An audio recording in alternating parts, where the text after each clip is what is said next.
The pursuit of health, wellness, and longevity has led many of us down the path of biohacking. With advancements in technology and medical science emerging at a dizzying pace, new frontiers are constantly opening up that promised improved quality of life and even radical life extension. On today's episode, we go deep on some of the latest developments in regenerative medicine and how they can help us all live healthier and longer lives. From using our own body's healing systems to the potential of lab-grown personalized treatments, we'll discuss some innovative therapies that aim to turn back the hands of time. So get ready to have your mind blown about the coming revolution in regenerative biohacking.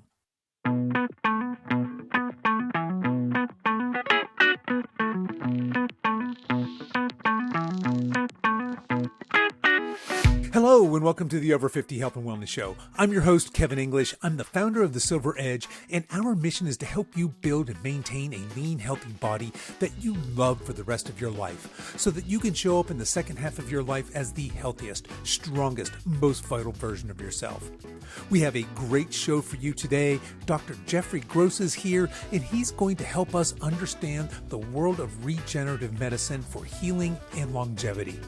If you are at all curious how technology can help you turn back the tides of time, stick around. This was a fascinating and educational conversation.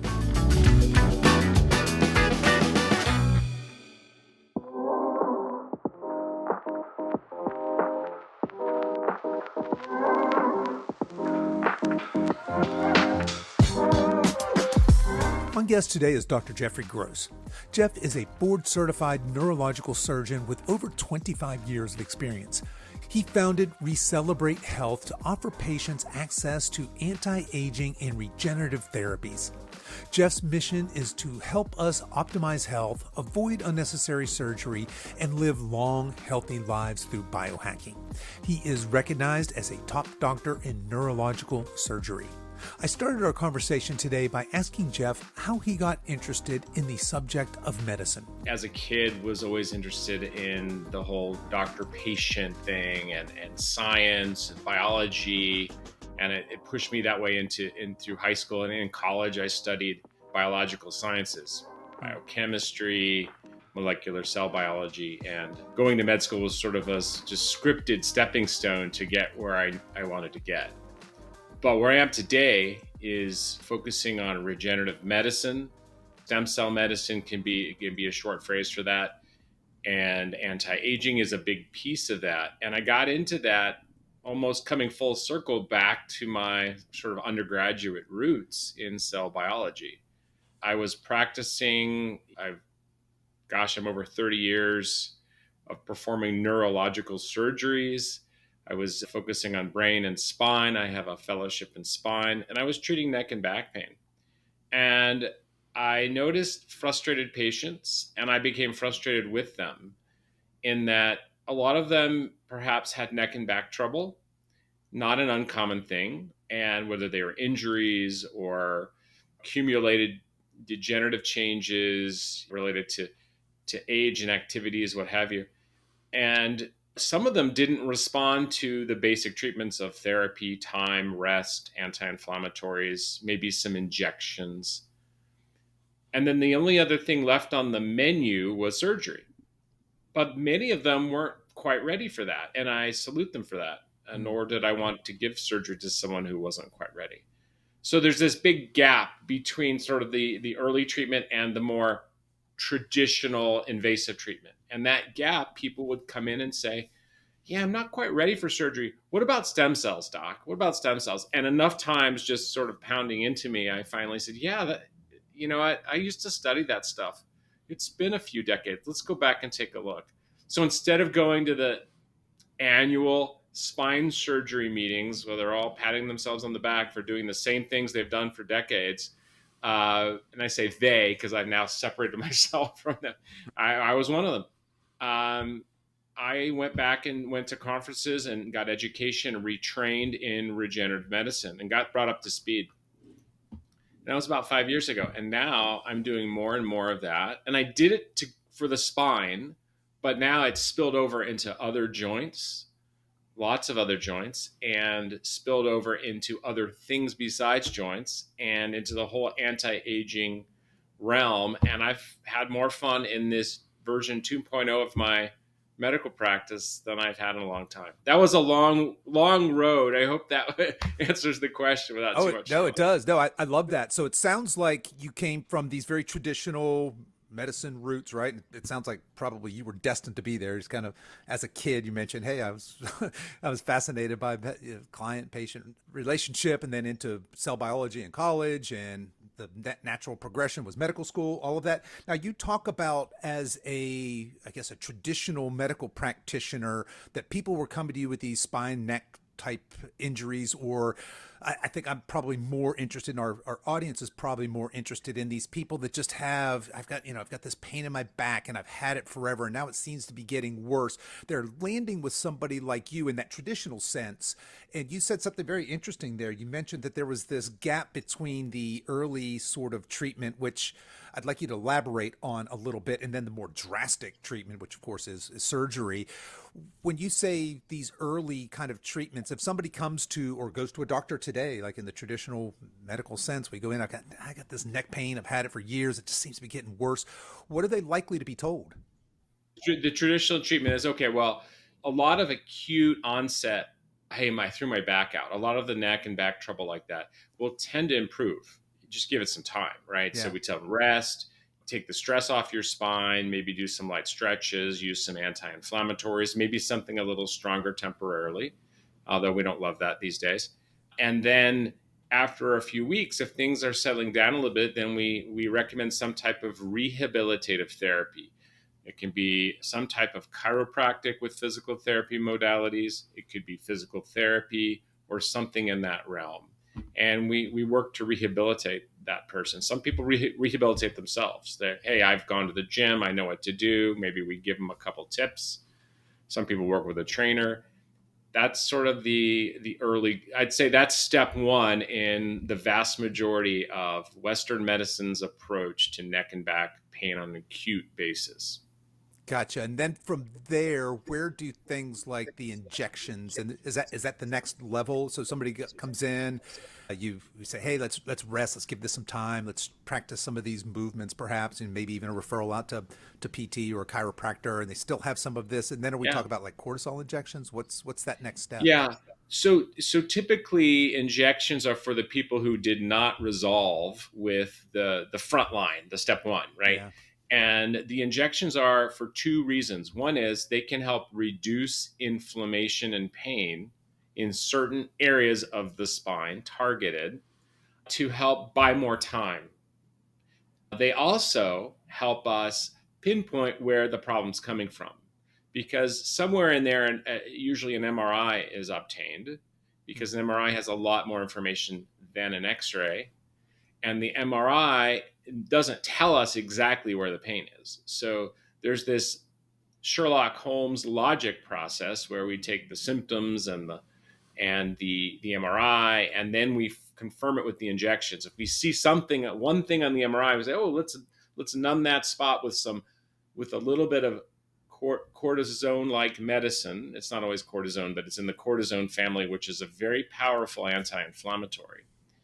And we reduce the inflammation, the microscopic, the biochemical inflammation at this level. Even if you have an irritated nerve or something, if the pain is diminished meaningfully, we can then say, aha, that was the spot.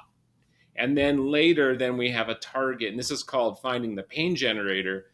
And not all doctors do it. A lot of the older trained or a little bit sloppier ones don't really do that. They just want to treat the pain, which is also noble, right? That's Yeah. written into the Hippocratic Oath. But these days, we can, have stealth targeting where the problem's coming from to the best of our ability, and it may be more than one spot, and that's okay. We just have to do the work to figure it out. Gotcha. So that second step there then is more we're trying to move past treating the symptom, the pain, and more finding that root cause. If I put an injection in a very specific spot and my patient gets relief, aha, I found the place, right? How do I treat that? What's next? Is that, and I want to stay with the traditional route before we hop Right. into where So you're going. But let's say I'm that person. I come in, I get that shot. Wow, that felt great. And then 6 weeks back, I'm Yeah. like, Doc, I need another one of those. I'm hurting in that same spot. Where do we go from there in that more traditional model? Well, if that injection only lasted a few days, it's not an efficient treatment. It's You're Right. not going to go in every few days to have one. If it lasted months at a time, it might be a way to help palliate or reduce the pain and improve the function in someone who's got to work or got to take care of a family or whatever.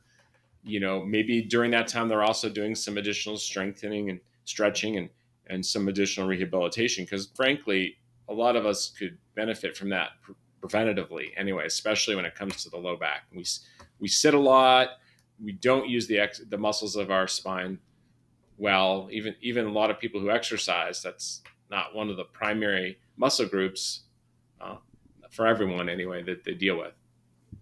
Yep. All right. And then in a worst case scenario, who's a good candidate for when are we going under the knife? When are we suggesting surgery for somebody that just has this chronic pain and we're unable to resolve it through these traditional modalities? Well, I'd say there are three main criteria to determine that. Number one is it's someone who has tried everything else.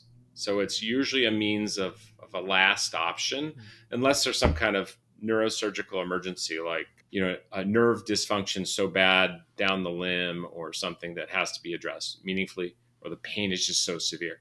So criteria one is they have to have tried everything, we'll say less invasive. Number two is we have to have a surgical target, meaning the MRI has to show us something that matches with the symptoms, for hopefully which we've confirmed with the diagnostic aspect of an injection or multiple injections.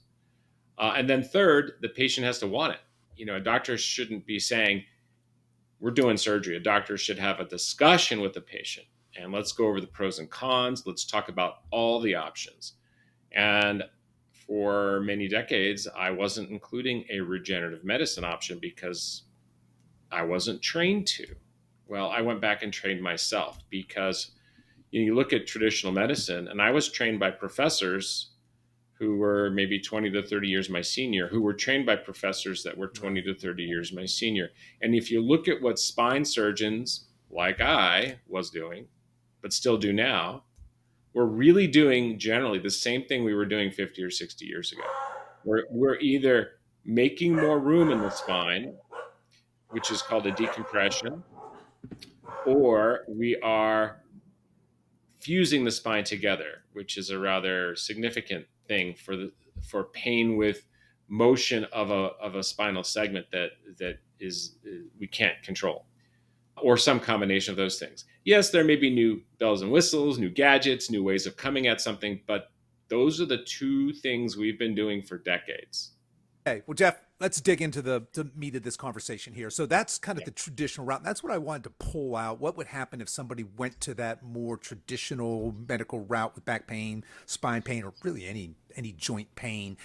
And I think most of us can relate to that. But you've mentioned several times this regenerative medicine. Let's back up a little bit and talk about what is regenerative medicine. Regenerative medicine is the part of biology and medicine that taps back into the way our own body heals itself, and sort of seeing if we can use that again, or enhancing it, or re-stimulating it. Gotcha. Okay. So using our own body's natural healing properties, somehow we're going to activate that. Now, I know you do some work with stem cells, right? And I think that that's going to be an important part of this conversation. So before we go any further, what the heck are stem cells? Well, stem cells are a particular population of cells in your body that have not yet decided or have been encouraged to become the particular tissue that you need. For example, you have, let's say, a problem with your liver and you need to heal the liver. And I'm using the liver because it's a robustly regenerating organ in the body. So it makes a good example here. But let's say you have a liver injury of some kind and your body says, "Oh, we've got to heal the liver." You're going to draw from a population of your cells called stem cells. And because they have not yet been assigned to a particular tissue, and they can be encouraged to then divide and become that tissue type. That the medical or the biological term for that is differentiate, become different into that final type of tissue. So they're like a storehouse of supplies that have not yet figured out which supply they're going to be. Okay. So it's this base root material. I've got several questions here, but where do stem cells come from? For example, the example of the liver, do you have to go into my liver to grab some stem cells from there? Or where are we harvesting these base cells before they differentiated? Well, our body stores them in various places. The richest source is in your bone marrow, where we make blood cells and different kinds of cells anyway. It can also be stored in some fat tissue. You also find them in different parts of the body, sort of hanging around or surrounded near the vessels, the arteries and things. So they're everywhere, but when you really call for an army of them, you're calling from mainly the bone marrow supply. Okay, and am I correct in thinking that that's pretty drastic thing? If I need some stem cells, how difficult is it? I mean, it just seems like that would be painful, and maybe how are you extracting these stem cells? Well, first of all, we're doing it to ourselves every day, all day. We're calling for them. The immune system is renewing itself. There are things we do to stimulate our own stem cells, particularly if we're conscious about it. The right diet, the right hormesis, hormesis being a slight stimulus to the body, a slight stress to the body that builds resilience in the long run. For example, exercise. For example, intermittent feeding. Sometimes people call it intermittent fasting. And frankly, full on fasts or calorie restriction can give the body a stress that stimulates a survival response that calls for your stem cells to flourish and do their thing. Hot sauna, cold plunges would be other examples of hormetic stresses.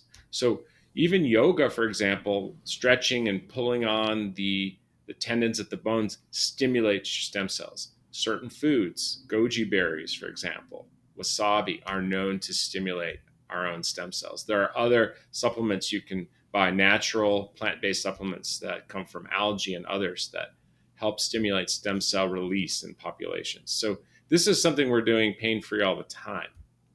In a your and I Your question probably was really, hey, medically, how do you get them?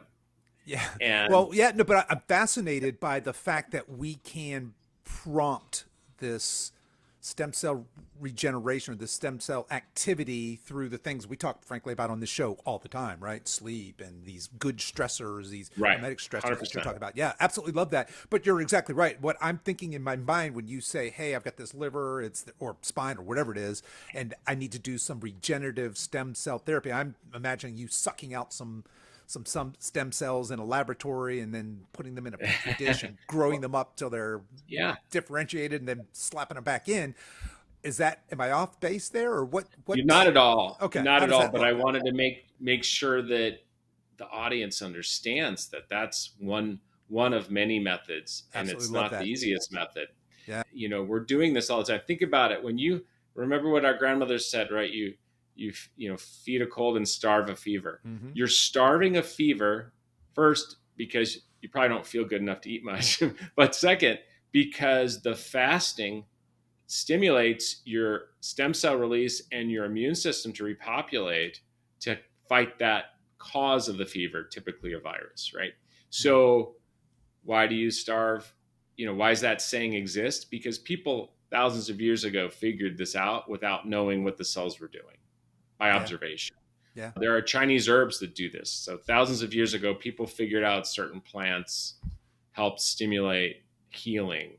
And, you might even topically, if you have a cut or something, you can see, oh, aloe vera, that helps. Well, it's doing something at the cellular level. And think about it, if I can just take a little bit of a diversion, many of us have had children, and those children were young ones, and the 3 or 4 year old would trip on the sidewalk and skin his knee. And they, clean it up, put a bandage on it, kiss it, send them on their way, right? 3 days later, the band-aid falls off and their scab is dry and almost fully healed. And you and I bump our arm and we have a bruise for 2 weeks. Yeah. Why can't we heal like we used to when we were young? And the reason is our stem cells aren't as good at it because they've been exposed to the same stuff we've been exposed to. Stuff in our food, our water, our air, electromagnetic fields, perhaps some drinking or other substances we shouldn't have had, Mm-hmm. and all of this pro-inflammatory oxidation affects our cells and our stem cells. So we just don't heal like that, and that's really the basis of aging. We become inflamed and we accumulate this inflammation. And someone smart called it inflammaging. Inflammaging. So Yeah, I've our heard that term. Yeah. it's a great term. Yeah. And our stem cells can't suppress that and keep it under control as they used to without help. So then we turn to, So, like I said, sorry, Jeff. Let me just no, jump in go ahead, go here, ahead. and I want to interrupt before we jump into the next part of this discussion because I think that's fascinating. This idea that as we age, we have this natural oxidization, this pro-inflammatory response at the stem cell level. But what I hear you saying is that's more a case of being lifestyle choices as opposed to just a natural part of aging. Is that fair, or are my stem cells just going to deteriorate starting at say age 40 and continue till death, whatever? Or can I control that somewhat through trying to reduce toxins by healthy movement, by eating clean food, by getting proper sleep and managing stress? How does that look? Yeah, I think we are aging because we're inflamed, and some of that is things we can control, and some we can't control. Got it. We can't control our genes, which we're learning now probably have a smaller and smaller component of how this is done. And then of those things we can control, some are voluntary and some are involuntary. We can't control what's in our water and food supply unless we're super careful and we eat organic all the time. But our lifestyle choices, what we call epigenetics is the fancy term for Yeah. that, behaviors and lifestyle choices. Do you exercise? How do you exercise? How much? What's in your diet? When do you eat? How much do you eat? Do you get enough protein? All these things influence what genes are active and how much those genes are active. It doesn't change the genes, just change what proteins we're making based on those genes at any one time. And we want to make DNA repair genes and anti-inflammatory genes. And these are genes that slow the inflammation process, also slow the aging process. So I think we're aging because we're inflamed, not inflamed because we're aging, although there's probably a vicious cycle. Gotcha. Okay. Yeah. Thank you for that. I just wanted to kind of pull that out because that seemed like if there's this fatalistic, oh yeah, well, it's all downhill from here with my poor stem cells. They're just not what they used to be, and that's probably true. But you probably have more control over that than you may realize. All right. So I'm sorry I interrupted you. I think we were getting ready to go back to what I was envisioning in my head when I'm thinking of stem cell therapy and regenerative therapies, which is much more of a clinical. You got your whites on and you're got a petri dish and a test tube, or Yeah, what's the deal? Is that a part of your medicine as well? it is. But I think it's important, if you allow me to explain, there are three main categories of regenerative medicine Hmm. that are available today. There are others being developed, but there are three main. And I'll list them first, and we can go through them to any extent you want. But Sure. the very, very basic level is called PRP, platelet rich plasma. This is very common, and you can do it in most doctors' offices, orthopedics, and some others, where you draw your own blood just straight from the vein. It gets spun in a centrifuge and separates out the red cells from the white cells, and there's a plasma layer, and that plasma layer is chock full of platelets, which are a type of cell made by the bone marrow, of course, and in it are a lot of really great growth factors. And you take from all those tubes of blood, and you with a pipette you suck off that little bit of the in the middle, and you put it together, and you can re-inject it in a place of need, like tennis elbow or a torn or strained ankle or other things. Usually you go and do that 2 or 3 times. It also has cosmetic uses. You've heard of the vampire facial. That's a vampire facial. Hmm. And you can do it for the scalp for thinning hair because it stimulates follicles. So that's the very basic level. And by the way, none of these are approved for claims by the FDA. Doesn't mean they're unavailable. In fact, many health insurances even pay for PRP, ironically. Okay. So, So let, PR, let me let me back up now. When you yeah, say not approved by FDA, does that mean for claims? Is that then does this fall almost into where, like, say, a supplement says where I can't make a claim that this will cure this, but I can say this may help with this. So is that what you're saying? The language we have to use around these therapies, it's not approved for me to say, hey, this is going to cure your elbow pain, for example, tennis elbow, but I can say something like this is likely to lessen your. I mean, how does that right. work? So, the FDA regulates claims. They decide when information is satisfactory to allow a claim to be made, which is sort of silly because doctors really don't claim or guarantee anything. So it's probably more important on the product side of things, like you noticed. But when we get into the next couple layers of regenerative medicine, some of these are products we obtain. So we as physicians also don't want to violate anything. So we would say we cannot make a claim that these things cure or treat a disease or condition. So we're very cautious about that. Now, having said that, there are many things doctors do that don't necessarily have an approved claim. So just because something's not approved by the FDA doesn't mean it's unapproved to actually be delivered. And we have a bunch of people who don't understand that and think, oh, stem cells are illegal. All right, so we have that very first tier, that PRP, and we've actually had a guest on this show earlier talk a little bit about PRP therapy, and it sounds like it is, like you said, it's widely available. It's probably in your Yeah. town right now. You could go and do Yep. that. What are Yep. the next two levels?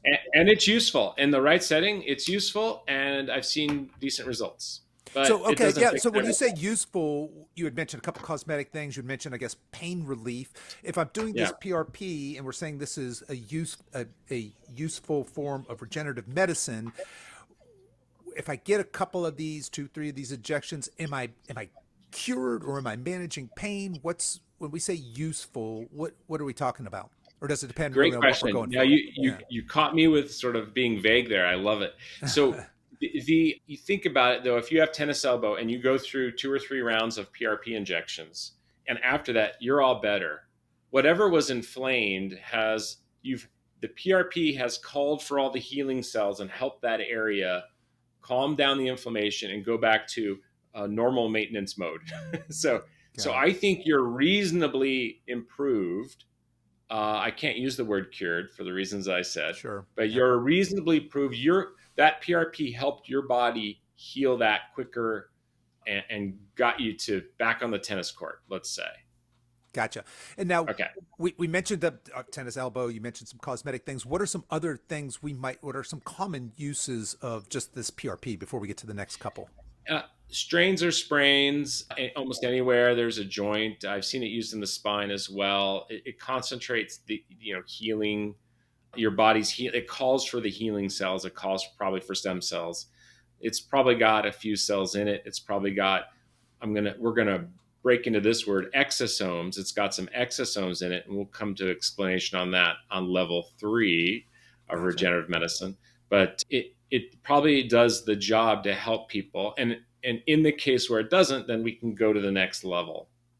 Okay. Thank you for that. All right. So speaking of next level, what's next on the menu here? So the next level is stem cells. And stem cells can come from one of two sources these days, either your own self harvested from you, which was the lead in of some of the earlier questions you Mm-hmm. had, or from another source, particularly a young perinatal source around the time of birth. And there are labs in this country, ironically FDA approved and compliant labs, that harvest the afterbirth after a mother has delivered a C-section baby. And instead of throwing away the placenta and the amniotic fluid and the umbilical cord, they say, can we please keep it? And they take it to their lab, they keep it sterile, they test it, they screen it, and then they process it for us, sometimes concentrate it, what have you, and make it available. And I can purchase that. We have some special freezers here in the office, and we have these materials, stem cells and other materials. So that is my favorite source, because if I harvested my own cells, I either take them from the fat or the bone marrow. So the problem with fat derived is fat, particularly obese fat, is inflamed tissue. And I don't want stem cells that have been bathed in the soup of inflammatory signals because I want the best anti inflammatory signal. Makes sense. Yeah. If I harvest from the bone marrow, it does involve an uncomfortable procedure. And frankly, I'm 57. And when I take my car to get the oil changed, I don't ask them to put the old oil back in it. So I don't want my old stem cells, if I can get cells that are 56.99 years younger that have way more efficacy. They have not been exposed to 6 decades of what's in the air, what's in the environment, perhaps an adult beverage I had, one too many, back in college. Whatever it is, I've got this unadulterated, beautiful stuff I can get straight from the lab without even hurting myself. So I like that. Stem cells really don't get rejected. They are what's called immunomodulatory. They temper the immune system. So we haven't seen that. It's theoretical, but we haven't seen it. So that's one way we can deliver where needed, whether it's a joint, whether it's somewhere else in the body, a dose of anti-inflamed, regenerative, youthful, healing, restorative, regenerative biologics to help our body get a dose of what it used to be like, or at least a little bit, to help our body heal and to address an issue. And I'm saying that carefully to be compliant. Right. Understood. Yeah, that's fascinating. Well, I'm kind of curious. I understand that we get this from human based. Is there any potential that I can get stem cells from animals other than humans to help me with regenerative medicine, or is that not something we're currently doing? Or It's is that not possible? currently on my radar. It's not Gotcha. available that I'm aware of. I know they're currently growing, human organs in pigs. So they probably are still human tissue that are in Mm, immunosuppressed pigs. So the pigs can be sort of the factories of organs. But I don't know that there's any activity in the stem cell market for that. And besides, we have a fairly robust supply of new uh, babies being born in this country every day. And instead of throwing away the afterbirth, which is previously medical trash, mm. we can now call it medical treasure. So I Medical think there's treasure. no Yeah. lack of supply. Yeah. Gotcha. Now, you had mentioned that the other place you might get some stem cells from yourself would be fat, bone marrow. We had, I hope I get this right. I think it was Drew Taylor. He's a CEO of a place called Acorn Biolabs, and I believe they were plucking. You had to go in to do this, but they were plucking some hair follicles, and their whole gig was, "Hey, we're going to get some of your stem cells." And he's very clear to say, "Look, Kev, you're almost 60. You could do this, but the ideal time, the ideal candidate would do this for your kids, do this for your grandkids." And their whole Right. thing is, "We'll store it." Because we don't know these stem cells, and the earlier you can grab them, the we may not have certain technology available to utilize these today, but in the decades to come. And so that's their whole thing. They're storing people's stem cells. So I thought that was fascinating. Now you had mentioned, hey, we got some freezers here on site. We get we can buy these stem cells. What's the Right. long-term viability of stem cells? If you Can you keep them cryogenically frozen for decades, or are they better fresh? What's the scoop there? So good question. I may not know the answer. We may not know the answer. For cells, we keep them at minus 80 centigrade. So we have pretty significantly cold storage. Yeah. There's really no bioactivity. And as long as you don't thaw them, freeze them, you're probably okay long term. You think about families who have banked their children's umbilical cords now for decades. So Hmm. those have been on deep freeze for a long time and they still have viable cells. So I imagine we can keep those cryo preserved would be the fancy term for it. Keep them on cold storage. So I Interesting. imagine that's a reasonable thing to do is, have your own set of cells. So yeah, I mean, as you're speaking, I'm kind of thinking, okay, well, wait, if if I'm in the hospital and my wife's having a baby, do I not want that placenta and umbilical cord for me as opposed to letting somebody else, you mentioned that's basically been considered medical trash. Now it's medical treasure. Should I be scooping that up and taking it somewhere and saving it selfishly for my child or my family? Or is there a commercial play there for, are people actually doing that or no? Well, there are companies that will take and harvest, like you said, you had a guest on. There are other companies who do that, and they will take and they recommend the younger you are, harvest some, put them aside for Sure. when you need them down the line. That's really smart. I'm already 57. I don't know that I Yeah. would want mine, and I'm so happy with the other stuff anyway. But if you're younger, it's probably a smart thing to do is to bank something. Let's face it. The reason we were doing this for the children for decades had nothing to do with regenerative medicine outside of treating leukemia. So in the hopefully these children never get it, but if one of them got a bad leukemia, one of the life-saving treatments is to give them chemotherapy and just wipe out their bone marrow. Okay, wipe out all their stem cells, wipe out their bone marrow, and they would die unless you repopulate the bone marrow, and that's what they would use the umbilical cord tissue for. So are we now able to use it for other things? Yeah, there are companies who will give you cells. They'll let them divide out in petri dishes and give you a bunch of cells, and you can use them where you need to.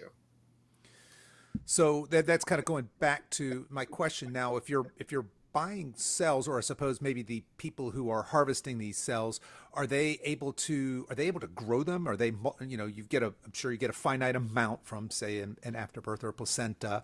Are they able to then take that and farm it and make it a whole bunch of them? Or Yes. So this is, when I deliver biologics, and we'll get to the third level at some point, I am not using any, we'll call, multiplied group of cells. I'm using just the native gotcha. graft from the perinatal source. But yes, these companies will put them in the petri dishes, let them divide, and build up the number of cells. That is what they're doing. We have to be very cautious. The FDA is very clear that we cannot manipulate these tissues, because you can think about, we could have supercharged stem cells. Mm-hmm. They can do even more. We could have stem cells that are genetically modified. I mean, we do that with our food, right? So now we don't do any of that. That is a no-no at this time because we just don't know enough. Gotcha. Okay. So going back to just this phase two of regenerative therapies, the stem cell therapy, what are some of the most common use cases? When are you prescribing, or when is this appropriate use? What are we treating with this? Well, again, I'm not allowed to say we're treating That's not anything. okay. I like I am. it was a trick question. I can say it, but yeah, okay. You can say it, but Yes. so the type of things we use these for to help a body heal or do what it wants, it would be most commonly joints, and there are people who use them for other anti-aging or to help address or respond to disease, like people will use them hoping to help recover from stroke or from heart attack. And there are wonderful papers and great results on these things. And anything we are doing here is based on really good science. Most of that science has come out of Europe and Asia, because in America we're way behind in this area. There are, as you know, political and economic pressures from very large pharma companies and others, companies that make joint replacement hardware, that would prefer that that regenerative medicine takes its good old time to come around here in the States. Yeah, no, we've definitely gone down this rabbit hole on several episodes here, where we have these conflicting financial forces, right? And not to be too much of, put on the tinfoil hat here, but there is a financial reality, right, to big pharma and their agenda and their lobbying groups, who aren't really so interested in, hey, let's all exercise more, and let's eat clean food, and let's get good sleep, and let's do maybe some of these more regenerative therapies, because that affects their shareholder value, frankly, right? And there's this medical system that has this other financial reality of, hey, we're actually billing time in the hospital, and we're billing for prescription. We're billing this way, not for us to be happy and healthy, frankly. So yeah, I can see. I hadn't really thought of that because there is some money to be made, right? There is a commercial interest in there that are harvesting these stem cells and then reselling them, but it's not huge in the way, say, our pharma industry is. So yeah, that's well spoken.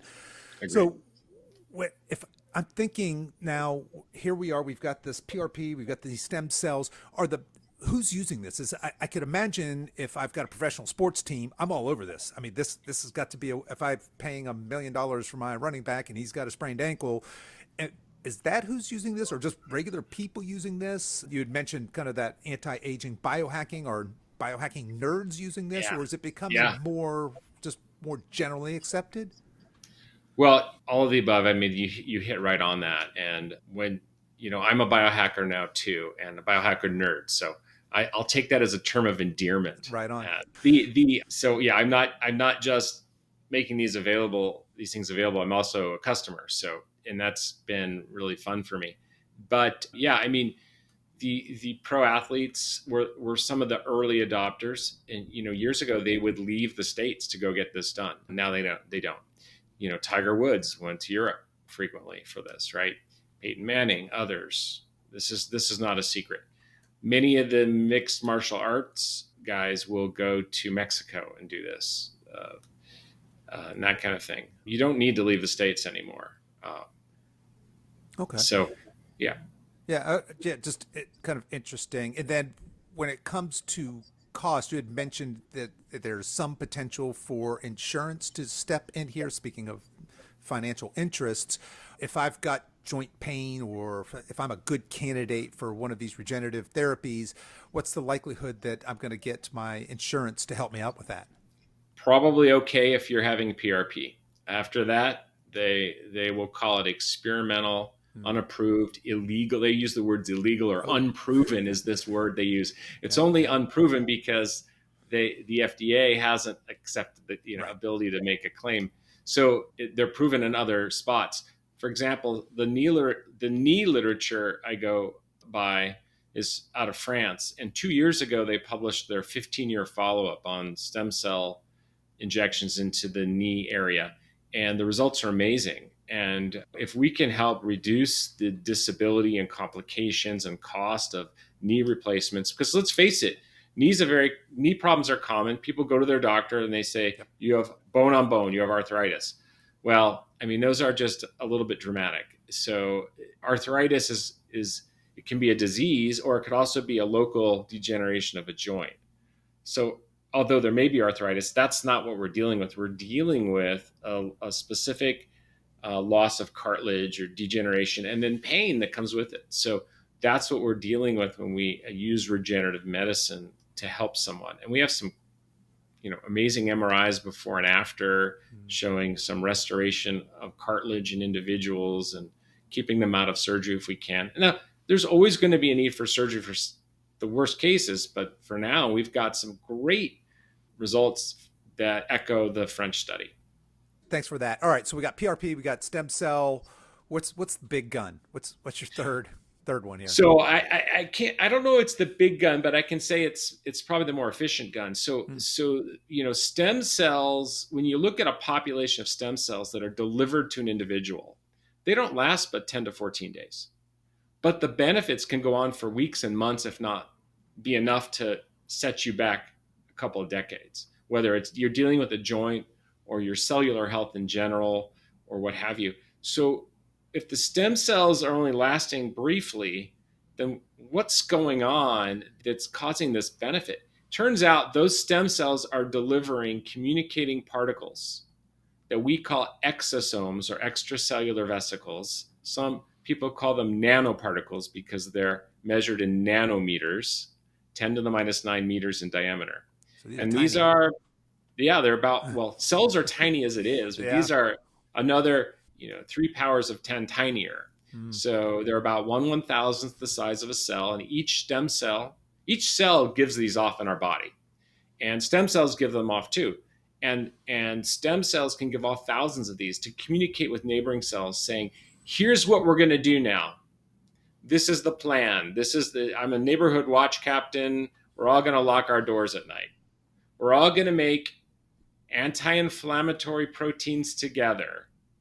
So when you have a dose of youthful stem cells, you're getting a dose of youthful exosomes. And those exosomes tend to last longer, travel further. For example, they'll cross into the nervous system, whereas stem cells are often too big to get in there. So anything for the brain, these are wonderful, these exosome particles. They're half the price. I can get a more concentrated dose. They come from the same perinatal source, amniotic fluid, what have you. They're probably in PRP. We find them in foods that can help us because they go into our cells and influence our which gene. So it's like a dose of lifestyle. It's a behavior of epigenetics. Hey, genes, let's make the anti-inflammatory stuff. Stop making this smoldering pro-inflammatory aging stuff. Give me some youthful, restorative, regenerative activity to the cells. And then those cells can even pump out some of their own. But think about it. We eat some delicacies that are known to have health benefits. For example, bone broth. Bone broth comes from bone and bone marrow. What's in the marrow? Stem cells and exosomes. How about colostrum, mother's milk, early mother's milk, chock full of exosomes? How about chicken soup your grandmother made you when you were sick? Yeah. What's that from? It all comes from the chicken stock, which is from the chicken bones, which are full of exosomes. So one of the reasons we've been doing all these things for so long is probably because of the regenerative potentials.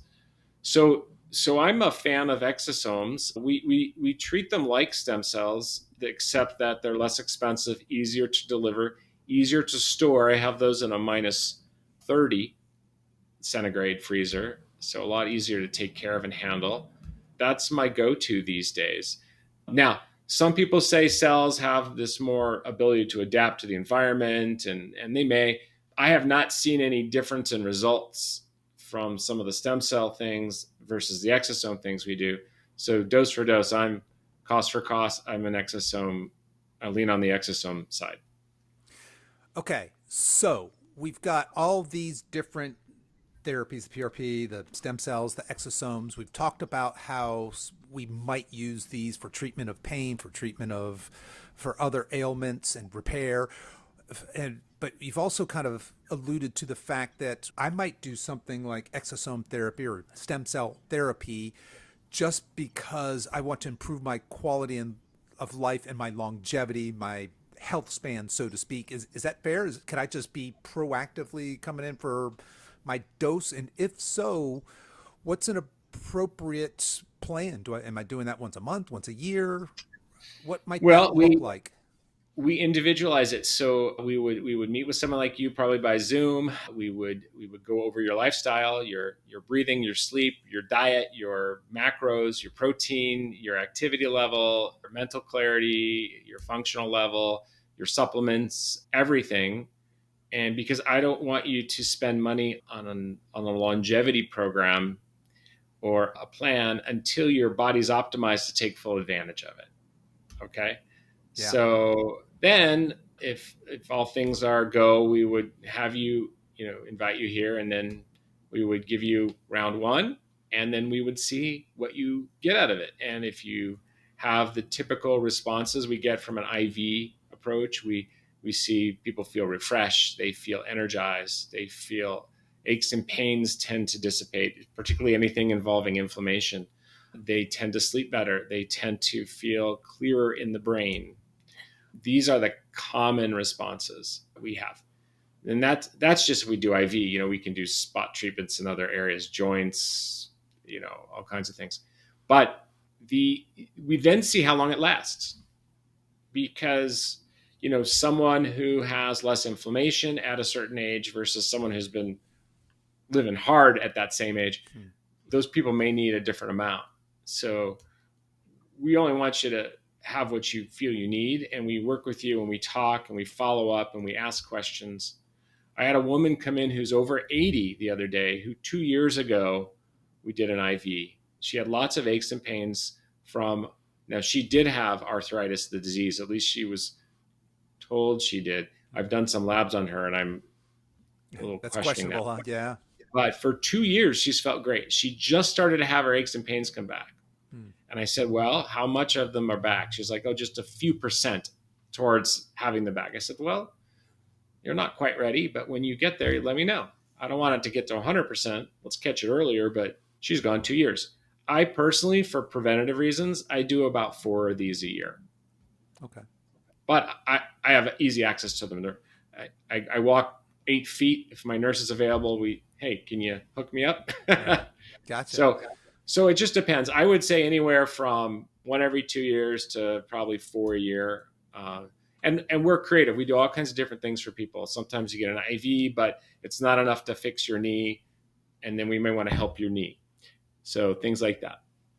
Okay, well, I think it's fascinating that you mentioned the first thing you're going to do is have this pretty extensive interview and make sure that you've got these big rocks of your life in place. So if somebody is, let's say, overweight, sedentary, eating the standard American diet, crappy sleep, really high stressed, are they not a good candidate for this? Would this help them? Or do we want to say, hey, look, you've got some lifestyle things that you really, I mean, you need to clean that up in order to take the I guess, full advantage of this type of a therapy? How does that look? Yes, I would prefer we help them optimize themselves, which can be done almost inexpensively, right? The cost of the supplements and talking to me and what have you. So they're going to get a lot more out of it, at least theoretically, if we optimize the body. That doesn't mean someone who's misbehaving in the health area or the biohacking area won't have some benefit. I just don't want people, spending their hard-earned money on these things if they're not going to get the most out of it. I want good results. And in medicine, we're allowed to have confirmation bias towards good results. We want results. So we're going to recommend everything we can to get those results. Okay, so it sounds to me then like if we were to take that example of, say, a 60-year-old man who's sedentary, overweight, and has all these problems, but he has some sort of, horrible knee pain that he just can't get rid of. He could benefit maybe from one of these types of treatments. But in the context we were just talking about, hey, I want to feel superhuman. I want this longevity effect. We would be better off coaching this guy to a healthy life and then sort of introducing that. Okay, that certainly makes sense. Right. Yeah. So we don't turn people away, but we do advise them still, hey, we can get a lot more out of this if we really foster all forms of fighting inflammation. Right. Fighting inflammation. And that seems to be the battlefront these days, doesn't it? Certainly does. That's, and we use that term vaguely, but it is the biochemical processes of our cells. Our cells almost have two modes. They're in this defense mode where they're dealing with inflammation, or they're in an anti-inflammatory mode, which is sort of the best functioning of the cell factory. And if they're in the fighting mode and they're just sort of defending inflammation, then there's the smoldering chronic inflammatory and oxidative change that's called aging. Yeah. That supports disease formation. So we want the cells flipped over into the other mode. It's kind of like, if you've done some diet podcasts and some things, our cells are either you're taking in carbs and we're storing them, or we're burning them. You only have two choices. Right at the precipice, you flip from one to the other. It's the same, I think, with the cells in terms of their general programming. We're either programming a group of genes that make proteins that smolder inflammation or make anti-inflammatory, healing, restorative, regenerative types of proteins. That's the metabolism of the cells we want, the pathways we want. Yeah, that's what we want to foster there. Absolutely, 100%. Well, Jeff, are you still good for time? Yeah, I have all day. I booked it out for you. I thought we were going all day into the night. So we might. I've got some more questions. I just want to be respectful of your time here. I know we're coming up on an hour. Thank you so much. Well, my next question is this, and I'm going to put it in two. Let's do this in two buckets, right? What's coming down the pipe here in terms of this technology in the next, say, 12 to 24 months? And then I'd love to hear you speculate, because clearly that's what it's going to be. What's it going to look like in the next couple of decades? Where could this go? What might we see? But let's start with kind of the right in front of us. What are you excited about with this technology here in the next 12, 24 months? Where's it going? I think we're going to see more availability and expansion in the United States, particularly to catch up with the rest of the world in terms of regulation, in terms of screening at the labs. And we've gone from a number of years ago obtaining exosomes and stem cells that were screened. They screen the donor at the time of birth, so the time the mother's giving birth. Now we work with a lab that's starting to screen them in the first trimester, make sure they're healthier, getting on prenatal vitamins, because we want to even stack the deck in our favor to get even better. And we're measuring it differently. We're not only measuring the number of particles that we get in a dose, but the protein content, because we skipped over this, but an exosome is not only this tiny thing, it's a little bit of a membrane, and in it are microRNAs and growth factor proteins like heat shock proteins and things that stimulate that anti-inflammatory pathway in the cell.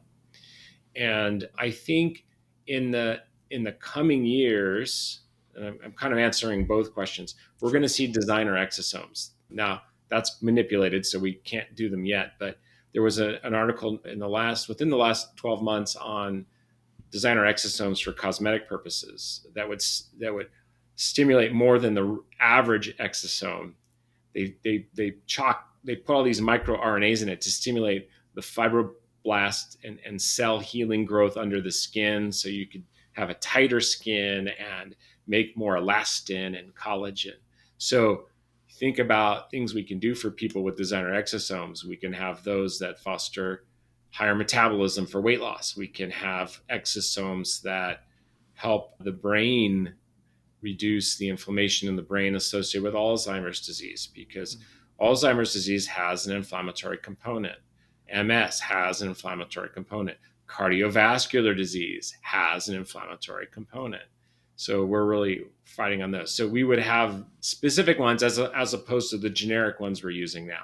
That's coming. And then even further decades down, they have something called induced pluripotent stem cells, or iPSCs. And this is where you take a couple strategic factors or small growth factors called Yamanaka factors, because Dr. Yamanaka found them, and you put them in the petri dish with the cells, and it reverts those stem cells back a step. And so we don't use those at this point, but if you go back a step, this is where you start to talk about limb regeneration and things that are not just a stem cell becoming some end cell, but actually reprogramming things. And this is super exciting, not yet clinically available. Gotcha. And do you see a time in the future, either the near future or far future, where we will significantly extend human lifespan or even create, say, superhumans with this sort of technology? Is that, I mean, it seems silly, but when I look at what you're talking about, and then you throw in these iPSCs and these other things where now we're starting to talk about science fiction things like regrowing limbs and how that might be possible. What is it possible that we extend double the human lifespan, or start Well, to, I suppose a lot of it has to do with politics and regulatory bodies and how fast we can move, but so this is interesting and probably, ethically, philosophically and ethically right. interesting, but we've already done this. We've already doubled the lifespan, right? Maybe even more so, right? The last table from the CDC, I think it was that women live till 82, men live till 79, all comers, right? Whether you smoke or don't, whether you have, genetic predisposition to arthritis or not, that's what we've done in decades, right? Most of that comes from antibiotics and plumbing, right? We've taken a lot of infectious diseases out of the equation. So, we live to a pretty good age. Now, can we go beyond that? Yes. It's going to have to come from how our environment is and all the crap in our air and water and food.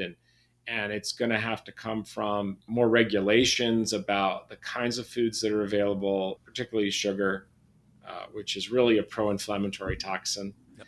Not that our body doesn't need sugar, but we need complex carbs our cells will make into sugar, and they burn calories to do that. And that's what we need when we need it. And really, we need adequate protein. and it takes a lot of protein to feed the billions of people on this planet. So we have a resource issue for living longer as well. And you think about the cost of medical care is problematic, and therefore the quality in America is declining if you're ascribed to that, unless you really think for yourself. And that's an ongoing problem. There is rationing sort of by proxy now since the last few administrations in medical care. So we have other issues that come from that. But are we going to continue to extend the lifespan? Most probably, yes. Are there going to be superhumans? Yeah, I mean, the biohackers are already playing around with gene editing. I mean, listen, you can not that you should, but you could do it yourself gene editing. It's out there, people that do it, right? Through CRISPR and some of those technologies. So that's going to be wonderful for dealing with diseases of a genetic component, for dealing with certain cancers, which is a big thing. But yeah, we're going to have all that. It's coming. Yeah, I'm fascinated by the intersection between, say, environment and technology, where we've evolved for a long time as a human organism, and all of a sudden our environment is just changing way faster than we're ever going to keep up with from an evolutionary standpoint. And I'm just wondering, can technology save us, right? I mean, we had mentioned all these things that are stacked against us. We have all these toxins everywhere around us all the time. We're eating food-like substances, which is getting more and more garbage. We don't move anymore. We don't need to, most of us. So we're mostly sedentary, and there's all these things stacked against us. But it seems the way we're fighting that isn't so much a common sense. Well, hey, let's reverse some of these things. Let's go back to eating real food. Let's move our bodies. Let's get out of these crazy, stressful cycles that we're in, and more at this reliance on whatever technology it is, right? In the weight loss industry, it's, hey, do this juice cleanse, or take this fat burner, or this fat burning smoothie. It's these kind of quick fix things, right? And then going a step further, we're coming into more the biohacking, and we want this technology to save us. And I get it, as a consumer that wants to be healthy and live a long time. It would be nice to think that, hey, I can just come see you, and you're going to hit me up with some stem cells, and that's all I have to do. But I'm just wondering, will there ever really be a time when technology saves us and makes us healthy? I personally, I can't see it, but technology is moving so fast, right? That who knows, maybe we can make a human being, and we can, through some crazy injection, give them lots of type 2 healthy muscle fibers that keeps them strong and healthy and capable. But for now, maybe not so much, right? Yeah. It's fascinating to think about at any rate. I agree 100%. It's fun to think about too. It is fun to think about. This is what we're looking at. Well, and you're out there on the forefront, I would say. So we have not talked about your business, ReCELLebrate. Why don't you just take a couple minutes, tell people what you do there, what your business is. I think they probably have a pretty good idea by this point, but also let them know how could they connect with you? How can they get in touch with you? How could they potentially work with you? Thank you so much. Yeah, we love to meet new people. And so I'm doing a lot of remote coaching consultations with people through this way. And if anyone from your podcast mentions your name, we can be happy to do a pro bono introductory call with them, no charge, because you listen to this great guy. But right. So, we have a website. It's called ReCELLebrate.com, ReCELLebrate. And all of our social media channels, we have some fun stuff we like to put out on Instagram and TikTok. And I have little tips and anti-aging videos and things. We also are working on an anti-aging course. And if you want to get a free resource and stay in touch on that, you can go to youngagainmethod.com/longevity for a free anti-aging supplement guide that we've started. We'd love to hear you there. And then I still do second opinion spine consults and a lot of remote stuff. People send in their MRIs, and we go over options for their neck and back. We try to keep them away from surgery, as I always have, but now we have regenerative options. And I'm seeing a lot of people who are biohackers. They call up and go, hey, we're interested. We don't want to necessarily take a trip to Panama or Colombia. Can we come see you? We have a clinic here in a suburb called Henderson, which is near Las Vegas, Nevada. Easy to get in and out. We're close to the airport. But if you have any questions on any topic or potential application, of regenerative medicine. We'd love to hear from you. Thank you. Yeah, fantastic. And folks, I will put all of Jeff's information as well as the free resources he talked about into the show notes. You guys can find that there. Jeff, I want to thank you so much for taking the time coming on the show and sharing all your wisdom and your knowledge with us. I think the work you're doing is fascinating, and just encourage you to keep up the great work. Thank you very much for having me. It's a pleasure. I hope we talk again.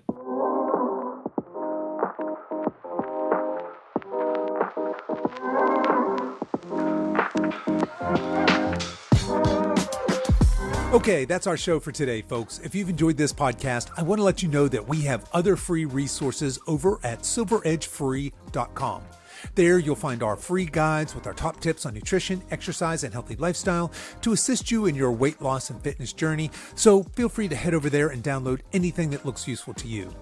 I'll put links to everything we talked about in the show notes, and you can find those over at silveredgefitness.com/240. As we wrap up our time together today, you can show your support for this show in two important ways. The first is to tell a friend about this podcast and encourage them to give it a listen. The second is for you YouTube folks to click the like and subscribe buttons, and you podcast folks to please give this podcast a 5-star review on whatever platform you listen to podcasts on, and be sure to subscribe and follow so you don't miss future episodes. I really appreciate you spending your time with me today, and until next time, stay strong.